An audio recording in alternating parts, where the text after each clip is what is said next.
সুপ্রিয় শিক্ষার্থীবৃন্দ, আনন্দমোহন কলেজ কর্তৃক আয়োজিত অনলাইন ক্লাসে তোমাদের সবাইকে স্বাগত। আশা করি সবাই ভালো আছো, নিরাপদে আছো। উপস্থাপনায় আছি আমি শারমিন জাহান, প্রভাষক, রাষ্ট্রবিজ্ঞান বিভাগ, সরকারি আনন্দমোহন কলেজ, ময়মনসিংহ।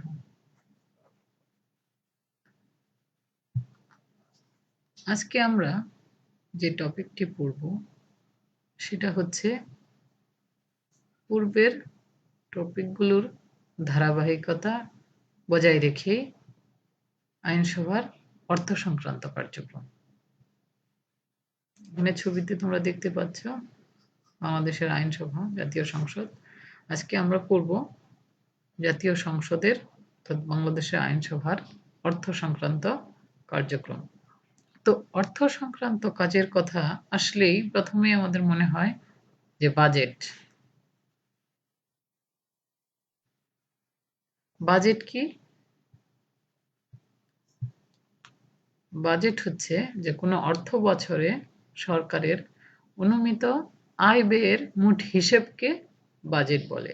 অর্থাৎ একটা অর্থ বছরে সরকারের যে আয় হয় এবং সরকার যে ব্যয় করে এর যে হিসাব, এটাকেই বলে বাজেট। আর বার্ষিক আর্থিক বিবৃতি হচ্ছে যে প্রত্যেক অর্থ বছর সম্পর্কিত সরকারের আয় ব্যয়ের যে বিবৃতি, সেটাকে বলে বার্ষিক আর্থিক বিবৃতি। তোমরা দেখবে যে সংসদে যখন বাজেট অধিবেশন হয় তখন সেখানে সরকারের আয় ব্যয়ের একটা বিবৃতি দেওয়া হয়, যে সরকারের আয় কত হলো, ব্যয় কত হলো, কোন খাতে কত ব্যয় হয়েছে, এই সংক্রান্ত একটা বিবৃতি দেওয়া হয়। এই বিবৃতিটাই হচ্ছে বার্ষিক আর্থিক বিবৃতি। আমরা যদি সংবিধানের দিকে তাকাই, বাংলাদেশের যে সংবিধান, সেই সংবিধানে অনেক সুন্দর করে সরকারের যে বাংলাদেশ আইনসভার যে অর্থ সংক্রান্ত কাজ, বিশেষ করে অর্থ বিল সম্পর্কে খুব সুন্দর করে দেয়া আছে। যে অনুচ্ছেদ, সংবিধানের অনুচ্ছেদ ৮১ নাম্বার ৮১-তে বলা আছে যে অর্থ বিল কি, অর্থ সংক্রান্ত যে আমরা বিল বলছি, অর্থ বিল, এখানে কি কি বিষয় অন্তর্ভুক্ত। প্রথমেই হচ্ছে যে এখানে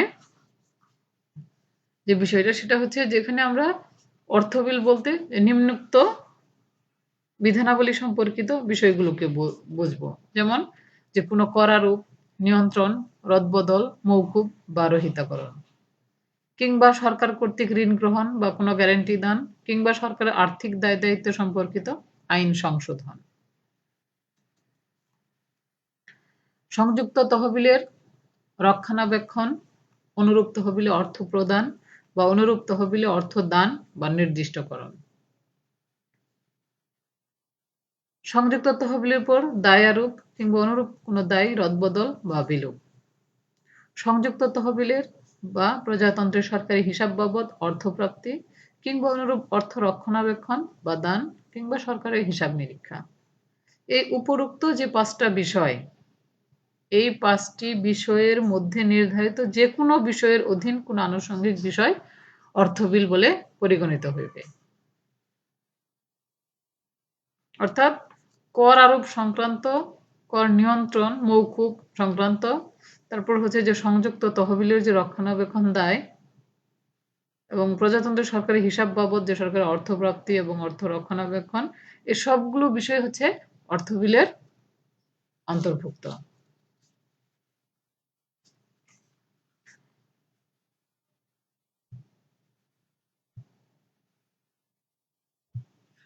অনুচ্ছেদ ৮২-তে বলা আছে যে আর্থিক ব্যবস্থাবলীর সুপারিশ, যে আমরা যেটাকে অর্থ বিল বললাম, যে কোনো করারোপ, নিয়ন্ত্রণ, রদবদল, মৌকুব কিংবা সংযুক্ত সরকার কর্তৃক ঋণ গ্রহণ বা কোনো গ্যারান্টি দান বা সরকারের যে আর্থিক দায় দায়িত্ব সম্পর্কিত আইন সংশোধন কিংবা সংযুক্ত তহবিলের রক্ষণাবেক্ষণ, এই যে বিষয়গুলো বললাম, যে অর্থ বিলের মধ্যে যে 5টি বিষয় অন্তর্ভুক্ত আছে, এই অর্থ বিলের এই বিষয়গুলো কখনোই রাষ্ট্রপতির সুপারিশ ব্যতীত সংসদে উত্থাপন করা যাবে না।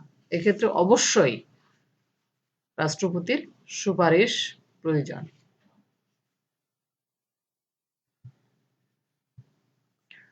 83 নম্বর অনুচ্ছেদে বলা আছে, সংবিধানের 83 অনুচ্ছেদে বলা আছে যে সংসদের আইন ব্যতীত করারূপে বাধা। সংসদের কোনো আইনের দ্বারা বা কর্তৃত্ব ব্যতীত কোনো কর আরোপ বা সংগ্রহ করা যাইবে না। যে সরকার যদি কোনো ধরনের নতুন কর আরোপ করতে চায় কিংবা কর সংগ্রহ করতে চায়, তাহলে সেক্ষেত্রে অবশ্যই সংসদের আইনের দরকার। সংসদ যদি আইন সংসদের যদি কোনো আইন না থাকে কিংবা কর্তৃত্ব না থাকে, তাহলে সেক্ষেত্রে কর আরোপ করতে পারবে না। অবশ্যই সেক্ষেত্রে সংসদের আইনের প্রয়োজন। এটা হচ্ছে সংবিধানের 83 নম্বর অনুচ্ছেদে বলা আছে। আর 84 নম্বর অনুচ্ছেদে যেটা বলা আছে যে সংযুক্ত তহবিল ও প্রজাতন্ত্রের সরকারি হিসাব। যে সংযুক্ত তহবিলে কি কি বিষয় অন্তর্ভুক্ত থাকে দেখো, যে সরকার কর্তৃক প্রাপ্ত সকল রাজস্ব, যে সরকার যে রাজস্ব সংগ্রহ করে, এই সকল রাজস্ব, সরকার কর্তৃক সংগ্রহিত সকল ঋণ, সরকার যে বিভিন্ন দেশের অভ্যন্তর থেকে দেশের বাইরে থেকে সরকার যে ঋণ গ্রহণ করে এবং কোনো ঋণ পরিশোধ হইতে সরকার কর্তৃক প্রাপ্ত সকল অর্থ, অর্থাৎ কোনো ঋণ পরিশোধ করার পর সেখান থেকে যে সব অর্থটা পায়, এই সকল অর্থ একটি মাত্র তহবিলের অংশে পরিণত হয় এবং সেটাই হচ্ছে সংযুক্ত তহবিল। অর্থাৎ সংযুক্ত তহবিলে অনেকগুলো বিষয় একসাথে সংযুক্ত থাকে। এর মধ্যে কি কি থাকে, যে সরকার কর্তৃক প্রাপ্ত সকল রাজস্ব, সরকার যে রাজস্ব সংগ্রহ করে সেই অংশটা সংযুক্ত তহবিলে থাকে। সরকার যে ঋণ সংগ্রহ করে দেশের অভ্যন্তর থেকে কিংবা দেশের বাইরে থেকে, সেটাও হচ্ছে এই সংযুক্ত তহবিলে থাকে এবং ঋণ পরিশোধ হতে যে সরকার অর্থটা পায় সেটাও এই সংযুক্ত তহবিলে অন্তর্ভুক্ত থাকে। এই তিনটা বিষয় হচ্ছে সংযুক্ত তহবিলের অংশ। আর প্রজাতন্ত্রের সরকারি হিসাব হচ্ছে যে সরকার কর্তৃক বা সরকারের পক্ষে প্রাপ্ত অন্য সকল সরকারি অর্থ, মানে এই তিনটা বিষয় ব্যতীত অন্য সকল অর্থই জমা হবে কোথায়? প্রজাতন্ত্রের সরকারি হিসাবে। তোমরা অনেক সময় এই দুটো বিষয় গুলিয়ে ফেলো, একটা হচ্ছে সংযুক্ত তহবিল আর একটা হচ্ছে প্রজাতন্ত্রের সরকারি হিসাব। দুটো হচ্ছে টোটালি আলাদা।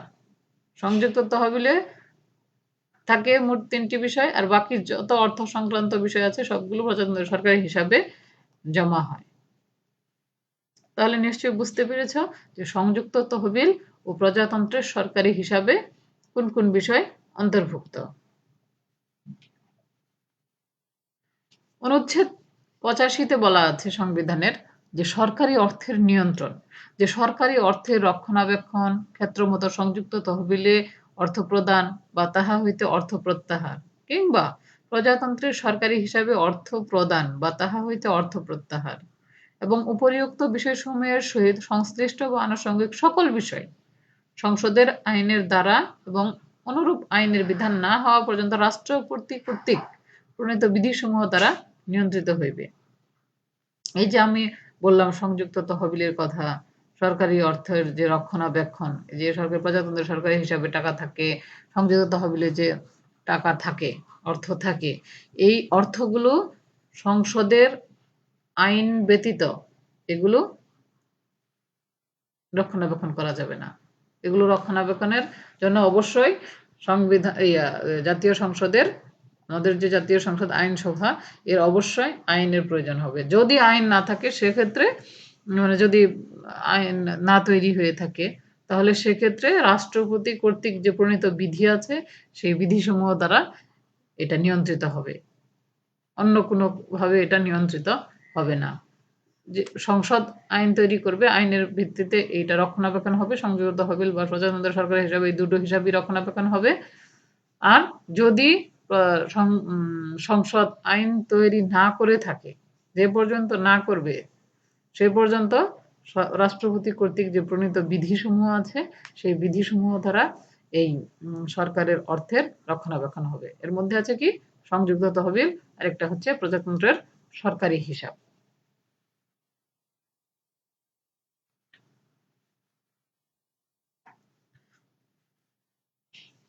অনুচ্ছেদ 85-তে আমরা সরকারি অর্থের নিয়ন্ত্রণ দেখলাম, যে অর্থাৎ সরকারি যে অর্থ, যে টাকাটা একটা হচ্ছে সংযুক্ত তহবিলে জমা হয় আর একটা অংশ হচ্ছে তোমার প্রজাতন্ত্রের সরকারি হিসাবে জমা হয়।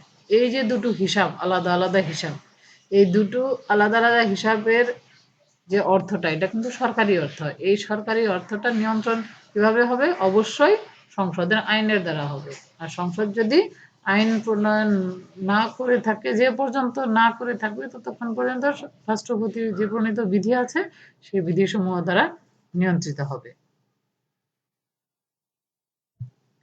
এরপরে দেখো অনুচ্ছেদ 91, যে সম্পূরক ও অতিরিক্ত মঞ্জুরি। অনেক সময় আমরা এই সম্পূরক ও অতিরিক্ত মঞ্জুরিটা কি বুঝতে পারি না, বা আমাদের কাছে কঠিন মনে হয়। অনেক সময় সংযুক্ত তহবিল ও প্রজাতন্ত্রের সরকারি হিসাব এবং সম্পূরক অতিরিক্ত মঞ্জুরি, এই বিষয়গুলো একসাথে তোমরা গুলিয়ে ফেলো, যে কোনটা কি আসলে মনে রাখতে পারো না।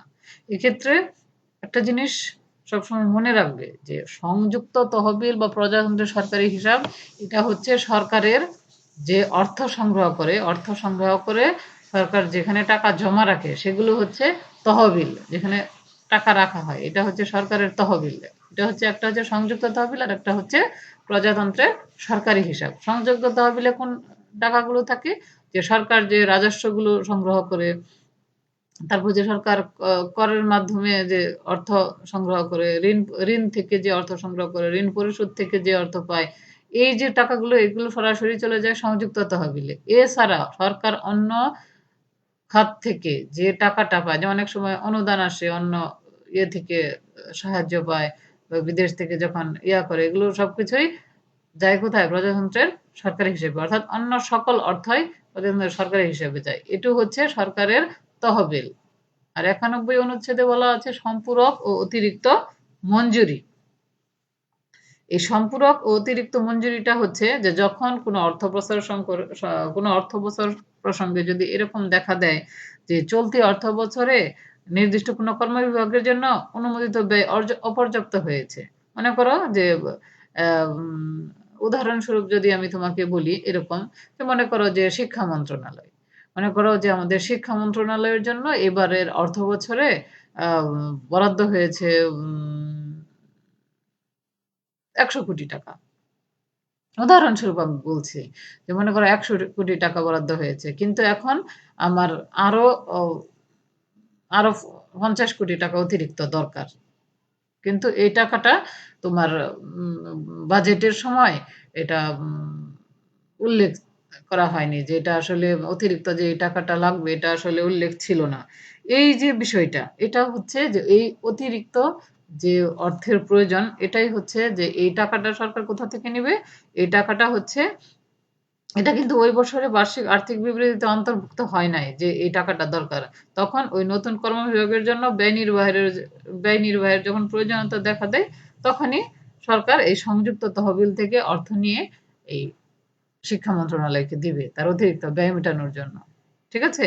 আবার যদি এমন হয় যে কোনো অর্থ বছরে কোনো কর্মবিভাগের জন্য মঞ্জুরিকৃত অর্থের অধিক অর্থ ওই বছরে উক্ত কর্মের জন্য ব্যয় হয়েছে, এরকম যে চলতি অর্থ বছরে নির্দিষ্ট কোনো কর্মবিভাগের জন্য অনুমোদিত ব্যয় অপর্যাপ্ত হয়েছে, কিংবা ওই বছরের বার্ষিক আর্থিক বিবৃতিতে অন্তর্ভুক্ত হয় নাই, এমন কোনো নতুন কর্মবিভাগের জন্য ব্যয় নির্বাহের প্রয়োজনীয়তা দেখা দিয়েছে, অথবা কোনো অর্থ বছরে কোনো কর্মবিভাগের জন্য মঞ্জুরিকৃত অর্থের অধিক অর্থ ওই বছরে উক্ত কর্মবিভাগের জন্য ব্যয়িত হইয়াছে। মানে মনে করো যে অনেক সময় ঘাটতি হয়ে যায়, আবার অনেক সময় অতিরিক্ত ব্যয় হয়, যেটা আর্থিক বিবৃতিতে বলা হয় না। যে বাজেট যখন ঘোষণা করা হয় তখন সেই বাজেটে সেটা উল্লেখ থাকে না, বার্ষিক আর্থিক যে বিবৃতি সেখানে বলা থাকে না।